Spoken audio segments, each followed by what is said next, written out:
Hi, this is Priyanka Adhikari and you are watching the YouTube channel Easy Commerce. In this class, we will see a chapter that is forfeiture of shares. In the previous classes or previous videos, I have made on the issue of shares, how a company issue its shares, what are the methods of issuing of shares and what are the journal entries. And today we are starting our new chapter that is forfeiture of shares. After issuing of shares, company with some conditions forfeit the shares. तो चलिए पहले समझते हैं कि forfeiture का meaning क्या होता है। देखिए, कंपनी शेयर इशू करती है, ठीक है, शेयर होल्डर्स जो है उनको पेमेंट देना पड़ता है, ठीक है, जो फेस वैल्यू ऑफ शेयर रहता है वो उनको 4 इंस्टॉलमेंट्स में पे करती है। अब अगर कोई शेयर होल्डर उस पैसा को पे नहीं कर पाती है, ठीक है, तो वो कंपनी के लिए लॉस हो जाता है। अब अगर कंपनी इसके अगेंस्ट में कोई भी एक्शन नहीं उठाएगी तो क्या होगा, जो बाकी के जो शेयर होल्डर्स है वो आराम से घर पे बैठे रहेंगे बिना पैसा दिए, ठीक है।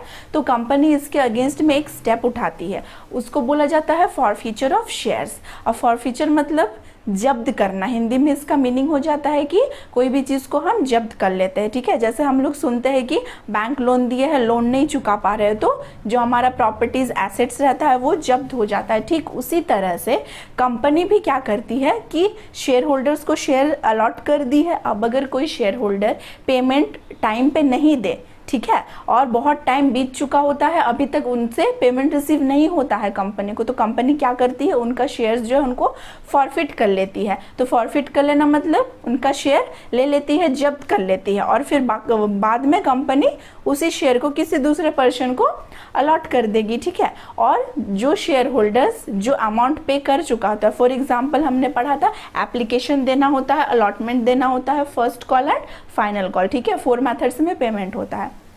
फॉर एग्जाम्पल एक शेयर होल्डर है ए, ठीक है, मिस्टर ए शेयर होल्डर रहता है, वो क्या करता है अलॉटमेंट और एप्लीकेशन, ठीक है, पहला एप्लीकेशन का अमाउंट उसके बाद अलॉटमेंट, तो ये दोनों जो है वो पे कर चुका होता है। बट देन फर्स्ट कॉल में जब वो आता है, फर्स्ट एंड फाइनल कॉल, वो पेमेंट नहीं करता है, तो कंपनी क्या करती है, उसका शेयर्स को फॉरफिट करेगी और बाद में किसी और को इशू कर देगी। तो जब कंपनी शेयर फॉरफिट करेगी, साथ साथ उसने जो मिस्टर ए ने जो एप्लीकेशन और जो अलॉटमेंट का पैसा दिया था वो दोनों भी कंपनी फॉरफिट कर लेगी, ठीक है। ऐसा नहीं है कि आपसे शेयर ले ली और आप जो पेमेंट दिए थे वो पैसा कंपनी वापस देती है आपको, ऐसा नहीं करती। आप जो पेमेंट दे चुके होते हैं वो पैसा भी कंपनी रख लेती है और बाद में वो शेयर को किसी और को अलॉट कर देगी और वापस से उससे स्टार्टिंग से application, allotment, first call and final call का पैसा लेगी, ठीक है। तो चलिए इसको और क्लियरली हम एक क्वेश्चन है उससे क्लियर कर लेते हैं, ठीक है। क्वेश्चन हमारा क्या लिखा हुआ है, P Limited allotted 1000 shares of ₹10 each to Ranjan. He paid ₹3 per share on application, ₹4 on allotment and failed to pay ₹3 per share on first call. Directors forfeited the shares. Question का मतलब क्या होता है, P Limited है वो company है, वो कितना शेयर्स अलॉट करती है, 1000 शेयर्स, ठीक है, अलॉट की है। इसमें से जो रंजन है वो कितना शेयर्स खरीदता है, रंजन जो है वो 1000 शेयर्स लेता है। वो क्या क्या क्या पैसा दे चुका होता है, देखिए यहाँ से क्लियर कीजिए, ठीक है। ही पेड, वो पे कर चुका होता है क्या क्या, एप्लीकेशन मनी, ठीक है, एप्लीकेशन मनी जो कि ₹3 रहता है वो पे कर चुका होता है, और अलॉटमेंट मनी जो कि ₹4 का होता है वो पे कर चुका होता है। अब जब उसको final, first and final call का बारी आता है देने का तो वो नहीं देता है, ठीक है। वही बोला गया है कि फेल्ड टू पे ₹3 पर share on first and final call, मतलब ये पैसा नहीं देता है, तो कंपनी उसका शेयर्स को फॉरफिट कर लेती है, मतलब जब्त कर लेती है, ठीक है। अब इसका जर्नल एंट्री क्या होगा, चलिए देख लेते हैं। देखिए सबसे पहले जो हमारा एंट्री होगा वो हम लिखते हैं शेयर कैपिटल अकाउंट, ठीक है, शेयर कैपिटल अकाउंट लिखेंगे, इसको शेयर कैपिटल अकाउंट को डेबिट करते हैं टू किस चीज का वो पैसा नहीं दी है, मतलब कौन सा वो फेल की है, रंजन कौन सा पैसा नहीं दिया है, फर्स्ट एंड फाइनल कॉल का पैसा रंजन पे नहीं किया है, तो हम यहाँ लिख देंगे to share first and final call, to share first and final call. याद रखिए जिसका पैसा वो नहीं दिया है हम उसको लिखे to share first and final call. अब लिखेंगे to share for future account.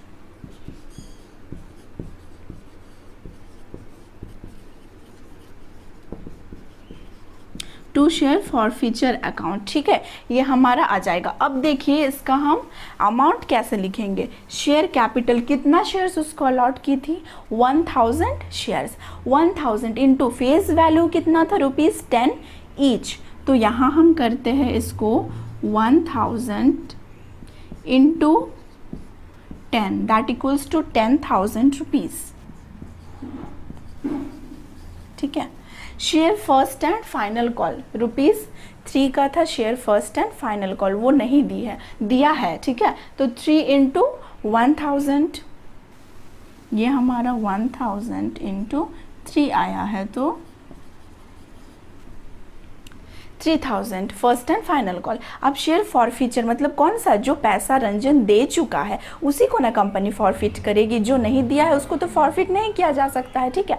तो क्या क्या पे कर दी है देखिए, एप्लीकेशन ₹3 का था वो पेमेंट कर चुका है और 4 ऑन अलॉटमेंट वो पेमेंट कर चुका होता है, ठीक है। तो ये दोनों को ऐड कीजिए, 4 + 3 कितना हो जाएगा 7 इंटू 1000।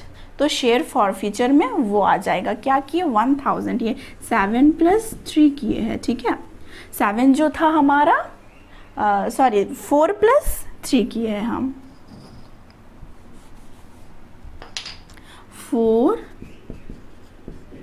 + 3 किए हैं। 4 अलॉटमेंट था, 3 एप्लीकेशन था, 7 तो 7 इंटू 1000। अब देखिए 7 + 3 10,000 और यहाँ भी हमारा 10,000, ठीक है। ये हमारा सिंपल जर्नल एंट्री 1 का था। अब हम आगे और क्वेश्चंस देखते हैं, उससे आपको और कॉन्सेप्ट क्लियर हो जाएगा। देखिए हमारा नेक्स्ट क्वेश्चन क्या बोलता है, S limited forfeited 500 shares of ₹10 each which were issued to Mohar at a premium of 20% for non-payment of first call ₹2 and final call ₹3, ठीक है।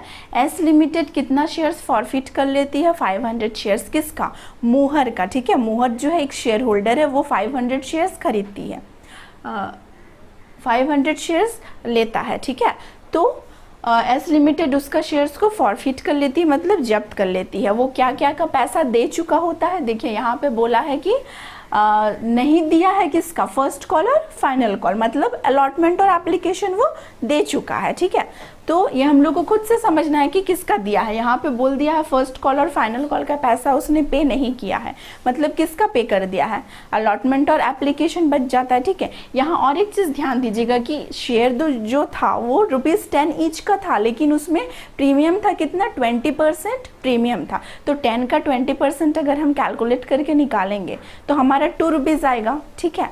तो यहाँ पे इस प्रीमियम का कोई काम नहीं है, क्योंकि प्रीमियम जो है अगर क्वेश्चन में नहीं मेंशन किया है कि हम किसके साथ प्रीमियम को पे करेंगे, तो हम जानते हैं कि ये बाय डिफ़ॉल्ट अलॉटमेंट के साथ पे होता है, ठीक है। यहाँ पे क्वेश्चन में कुछ मेंशन नहीं है, तो अलॉटमेंट के साथ प्रीमियम था और अलॉटमेंट का पैसा जो है वो मोहर पे कर चुका होता है। तो यहाँ पे प्रीमियम का एंट्री हम कहीं नहीं दिखाएंगे, ठीक है। ये चीज़ याद रखिएगा, जब अलॉटमेंट के साथ प्रीमियम है और हम अलॉटमेंट का पैसा दे चुके हैं, मतलब हम प्रीमियम का भी पैसा दे चुके हैं, तो उसका यहाँ पे एंट्री नहीं होगा, ठीक है। तो चलिए सिंपल हम एंट्री जो होता है उसको देख लेते हैं।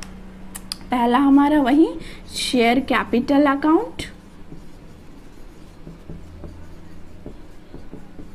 डेबिट, यहाँ हमारा कितना हो जाएगा 500 इंटू 10 दैट इक्वल्स टू 5000। 2 किसका किसका पैसा वो नहीं दिया है, फर्स्ट कॉल, तो 2 first call account, 2 first call account और 2 शेयर फाइनल कॉल अकाउंट, ठीक है। यहाँ पे शेयर छूट गया है, 2 शेयर फर्स्ट कॉल और 2 share final call account. First call में वो कितना देना था, फर्स्ट कॉल ऑफ ₹2, तो 500 into 2 that equals to 1000 first call में, ठीक है। 500 इंटू 2 1000 हम लोग को फर्स्ट कॉल में देना था और शेयर फाइनल कॉल में मोहर को कितना देना था, ₹3। तो 3 5 ज़ा 15।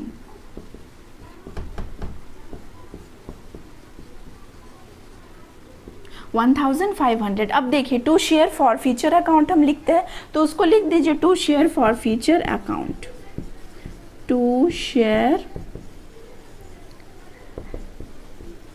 फॉर फ्यूचर अकाउंट, इसमें कितना अमाउंट हम लिखेंगे जो पे कर चुकी है। तो देखिए फेस वैल्यू 10 था, ठीक है, यहाँ पे प्रीमियम था लेकिन प्रीमियम को हम इस पे ऐड नहीं करेंगे और कंसीडर भी नहीं करेंगे क्वेश्चन में, क्योंकि प्रीमियम जो है वो पे कर दिया है मोहर। तो जब भी प्रीमियम पे होता है हम उसको कंसीडर नहीं करेंगे। तो आप 10 से ही कैलकुलेट कीजिए। फाइनल कॉल था 3 और फर्स्ट कॉल था 2, तो 3 + 2 5 हो गया और 10 में से 5 माइनस किए तो 5 बचा, मतलब एप्लीकेशन और अलॉटमेंट दोनों मिला करके ₹5 था। तो 5 × 5 मल्टीप्लाई कर दीजिए, इसमें आ जाएगा इंटू 5 दैट इक्वल्स टू 2500। इधर का टोटल मैच कर लीजिए, 5000 आएगा हमारा, ठीक है, टोटल मैच कर गया। तो ये हमारा सिंपल क्वेश्चन। अब नेक्स्ट क्वेश्चन जो हम देखने वाले हैं उसमें होगा कि प्रीमियम जब हम लोग को पे करना रहता है तो उसी में डिफ़ॉल्ट हो जाता है, ठीक है, मतलब जब प्रीमियम नहीं पे करते और फॉरफीचर हो जाता है तो उसका एंट्री हम कैसे होगा देख लेंगे। देखिए, Jay, a shareholder holding 500 shares of ₹10 each, did not pay the allotment money of ₹5, including premium of ₹2 and first and final call of ₹4. His shares were forfeited. तो जय एक शेयर होल्डर था, वो कितने शेयर्स का मालिक था, 500 शेयर्स का मालिक था, ठीक है। इसमें जो है इंक्लूडेड है प्रीमियम, कितना, ₹5 जो था अलॉटमेंट में उसमें इंक्लूडेड है ₹2 का प्रीमियम, ठीक है। तो 2 और 3 में आप इसको डिवाइड कर सकते हैं। और फर्स्ट और फाइनल कॉल जो कि ₹4 का था, तो ये दोनों ही पेमेंट नहीं दिया था। अब अलॉटमेंट के साथ प्रीमियम है तो ऑब्वियस सा बात है कि वो प्रीमियम का जो पैसा है वो भी नहीं पे किया था, मतलब सिर्फ और सिर्फ एप्लीकेशन का पैसा वो दे चुका है, ठीक है। तो कंपनी इसका शेयर फॉरफिट कर लेती है, इसका जर्नल एंट्री। अगेन सेम हम शेयर कैपिटल अकाउंट से स्टार्ट करते हैं।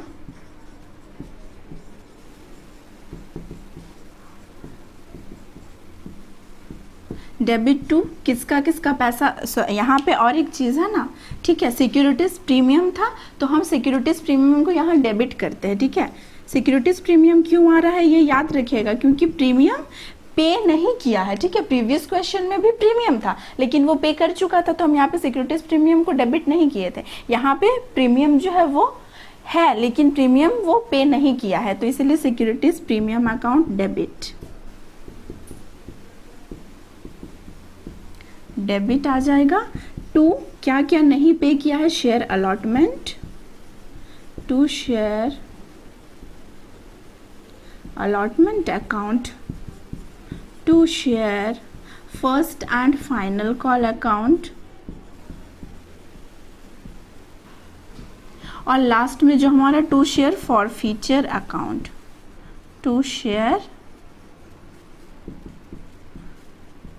For future account. अब देखिए अमाउंट, शेयर कैपिटल जब हम करेंगे तो 500 शेयर्स था ऑफ ₹10 ईच, ठीक है, 500 × 10 किए हमारा आया 5000। अब सिक्योरिटीज प्रीमियम ऑफ ₹2 था, ठीक है, प्रीमियम का अमाउंट ₹2, 2 × 500 करेंगे हम 1000 आ जाएगा,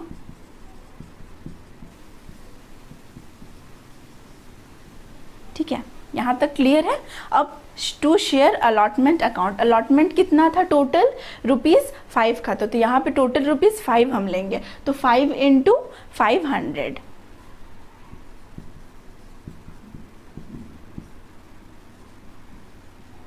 $2500। To share first and final call, to share first and final call कितना था, ₹4 ईच, 500 × 4,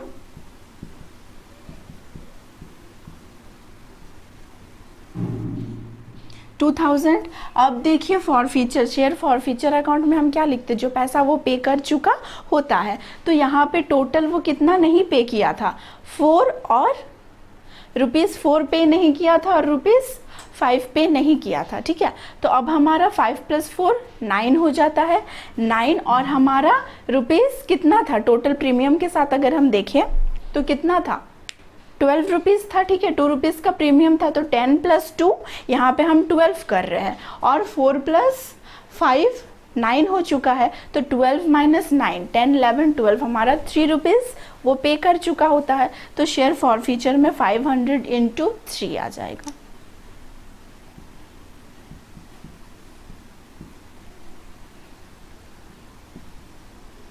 ठीक है, इसका टोटल देखिए 6000 हो रहा है, और इसका 5 5 10 कैरी 1 हो जा रहा है, 2 2 4 5 6, ये भी 6000, ये भी 6000, हमारा टोटल भी मैच कर गया, ठीक है।